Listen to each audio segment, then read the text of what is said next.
ಹರಿ ಹರಿ ಎಂದರೆ ಆನಂದ ಶ್ರೀಹರಿ ನಿನ್ನಿಂದ ನಾರಾಯಣನೇ ಆಡಿಸುತ್ತಿರುವೆ ಗೊಂಬೆಗಳಂತೆ ನೆಲ್ಲರಳು ಈ ನಾಟಕದ ಕೊನೆಯೇನೆಂಬುದ ಶ್ರೀಹರಿ ನೀನೇ ಬಲ್ಲವನು.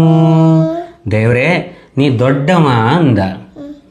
ಯಾರನ್ನು ಅಳಿಸುವೆ ಯಾರನ್ನು ಅಳಿವುಳಿವುಗಳು ನಿನ್ನಿಂದ ಶರಣು ಶರಣು ನೀನೇ ಗತಿಯೆಂದು ನಂಬಿ ಬಾಳಿದರೆ ಭಯವಿಲ್ಲ. ನಿನ್ನ ನಂಬುದ್ರೆ ಟೆನ್ಷನ್ ಇಲ್ಲ ಎಂದ. ಕಡಲಿನ ನೀರೇ ನದಿಯಾಗುತ್ತಲೇ ಬೆರೆವುದು ಕೊನೆಗೆ ಕಡಲಲ್ಲಿ ಹರಿಸಂಕಲ್ಪದ ನದಿ ಹರಿದಾಡಿ ಬೆರೆವುದು ಕೊನೆಗೆ ಹರಿಯಲ್ಲಿ. ಕಡೆಗೆ ಎಲ್ಲ ದೇವ್ರ ಹತ್ರ ಒಪ್ಪವಯ್ಯಾಳೆ. ಇಷ್ಟೇ ಇದ್ದೋಳಿ ಮ್ಯಾಟ್ರು. ಅಷ್ಟೇ ಕೊಡು.